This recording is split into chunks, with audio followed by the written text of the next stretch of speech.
Dear Maryanne, in your fourth letter entitled, What Will Become of the Readers We Have Been, you pose two questions.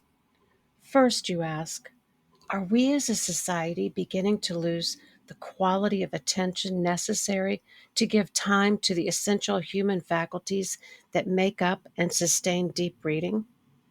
And second, you ask, if the answer is yes, what can we do?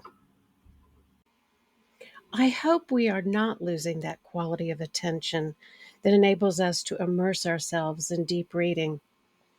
If I am my own case study in investigating a response to your questions, then there are points you make in your fourth letter that lead me to believe that perhaps we are on a bit of a slippery slope toward losing a certain quality of attention that facilitates contemplation and, yes, the ability to engage in sustained deep reading.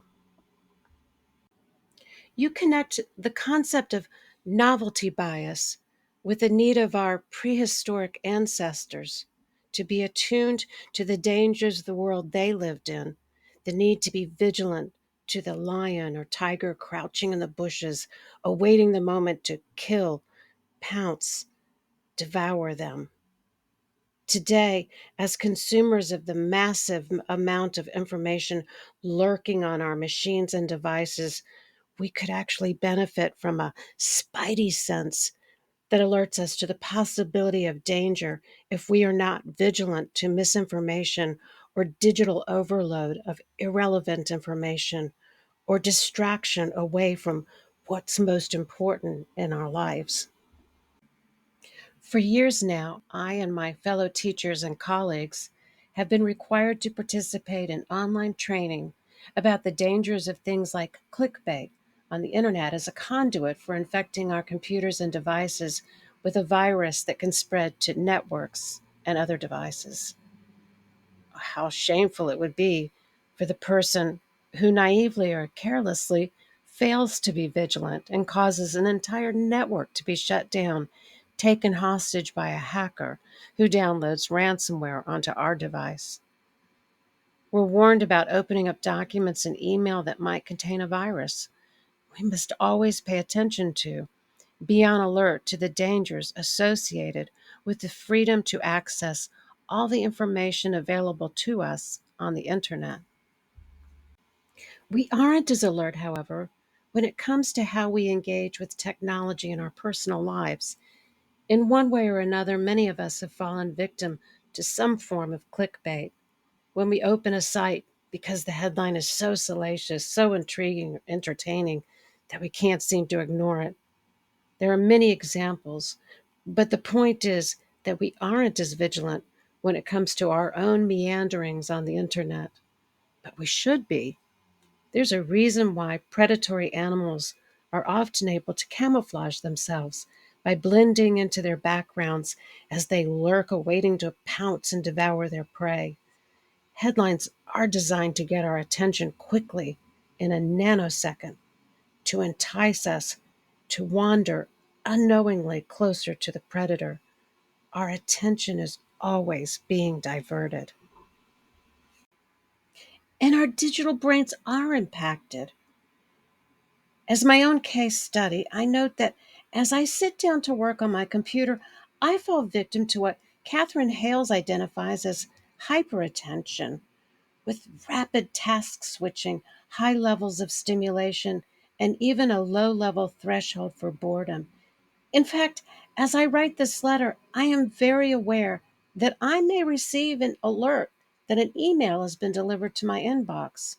I know that I will generally immediately check my email to ensure that I'm attentive to my professional responsibilities. And of course, because I'm online, otherwise I would not have received the email alert, I may do a Google search to check a definition of a word, look up information about a scholar and their research, or other respectable online task. But sometimes I find something that distracts me. Maybe I click on a hyperlink that directs me to a site with ads and further articles. And then I think about sharing something on social media because Certainly, other kindred spirits might find it interesting as well. And once on social media, I wonder what my old friend in Mississippi is up to these days, so I check. And then I see that they participated in a demonstration the weekend before. And I wonder if there were demonstrations near me that weekend and how many people attended. So, in my case study of myself, I realize that it all reminds me of the books of Laura Numeroff, like If You Give a Mouse a Cookie. The unwinding of the events becomes a cycle that repeats over and over again.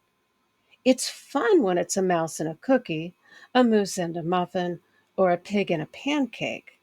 But it's not so amusing when I realize that I am caught in a digital cycle that distracts me from what I have set out to do or takes my attention from what I really enjoy beyond my devices. If I sit with my computer to write, I receive an alert that I have an email, so I check my inbox. And when I read the email, I decide to do a Google search for something I want to know. And when I access an item that I'm directed to on my search, I open a hyperlink. And when I open the hyperlink and I find it to be interesting, I want to share it, and so on and so on and so on. As you point out, we've all become pretty adept at skimming. We can pull up an article on our screen or open a book and zigzag our way through it, looking for keywords. But in fact, educators have been inadvertently complicit in teaching skimming and scanning as a reading skill. Many, probably most of my graduate students began school during the era of the Common Core State Standards, CCSS, and standardized testing. Along with focusing on informational texts, teachers were grappling with the concept of close reading as it was introduced and promoted. For many educators, this made sense because it focused on teaching students to engage critically with texts in order to develop greater comprehension. At the time, teachers asked the Department of Education for clarification and models of what close reading looked like in the classroom. David Coleman, one of the architects of the CCSS, provided a video of himself modeling a close reading of the Gettysburg Address and Martin Luther King Jr.'s letter from a Birmingham jail. Both excellent texts. The model he provided was interesting and affirmed what we know about building background knowledge to improve comprehension, as well as other reading strategies. However, what I noticed as the CCSS was implemented in real time and in real classrooms was that it became less and less about how to engage in close reading of a text and more about an efficient way to demonstrate that a teacher was teaching a close reading strategy that would result in higher test scores. Short texts were copied for students along with definitions of words they needed to know and questions they needed to answer about the text. The texts and questions were generally provided at the same time because the students needed to know what information was most important to pay attention to while they were reading. Teachers were often encouraged to give students highlighters to use while reading. These were helpful when answering questions because they could highlight the place in the text where the answers were provided.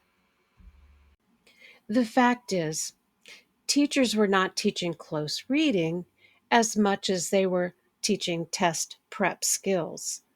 After all, reading comprehension was and is assessed on standardized tests with short texts. And online tests often have a feature that enables students to highlight where the answers are found in the text. The texts used in close reading and standardized tests are not provided to really engage students and motivate them to want to read more. Skimming and scanning accurately is what will demonstrate reading ability and comprehension. And in this era, isn't that what teachers need? Students who are successful as high scorers on standardized tests? But all this close reading of short texts hasn't yielded better readers across the board. In fact, if we believe in the validity of the National Assessment of Educational Progress, NAEP, our nation's students' reading ability has been steadily declining over time, and regardless of reading reform initiatives and policies.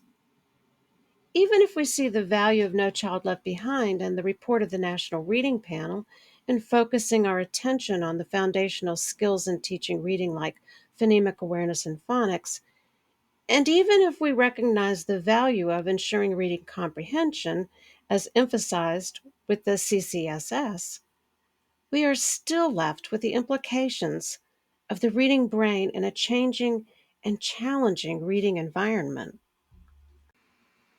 And so I conclude that, in response to your first question, are we as a society beginning to lose the quality of attention necessary to give time to the essential human faculties that make up and sustain deep reading? That, yes, I believe that we as a society are losing the quality of attention we need. As in my own case study, I must conclude that I am as well.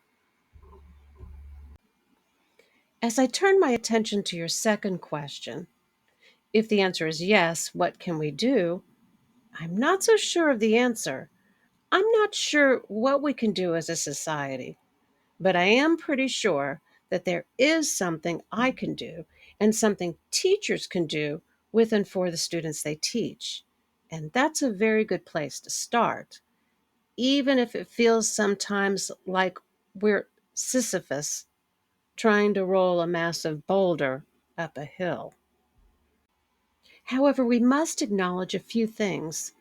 First, the impact of technology on our reading brains will be with us forever, and its influence is growing, not diminishing.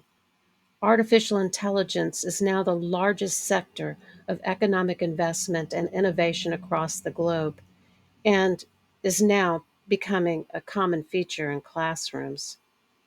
Second, reading digital texts is distinctly different from reading books. Most teachers have learned the value of multisensory learning and teaching, in which we integrate a variety of the senses: auditory, visual, tactile, and kinesthetic. While digital reading can accomplish this integration in various ways, visually and auditorily, books offer a student a different dimension through the tactile senses, the pleasure associated with handling a book, turning pages, sometimes going back and forth. I remember my favorite book as a very young child, a book of fairy tales with beautiful, glossy illustrations. I remember running my fingers across the soft, shiny pictures and almost memorizing the images. This cannot be replicated on a screen, and this is part of the beauty of books and reading. As an adult, I keep a number of books that hold a sense of magic because they contain passages or poems that are so beautiful to me. Some passages have been lovingly stored in my mind palace for easy access. Others are on shelves in my little library in my home. I can visualize exactly where some of them are located in my little library, which shelf, what books are next to them, and the color of the book spine. And yet others never seem to make their way back upstairs to the library on the shelves. They are next to my chair or sofa because there are times when I want them at the ready for any number of reasons. As you explain, Jesuit scholar Walter Ong suggests that we can and should learn to be steeped in reading in all its forms, digital and books. I think perhaps this is possible, but requires a focus on the beauty of words above all else, and how those beautiful words are arranged to create equally beautiful sentences that convey ideas that make us better and more empathetic humans. And we need to learn to slow down so that we can be transported into different times and places and learn to appreciate the wonders of the diversity of all humans. And that requires cognitive patience so that we can wrestle with more complex syntax and bigger ideas. I will close by saying that I do think it's important to think about how we read and how we guide our students as readers in light of the fable you share.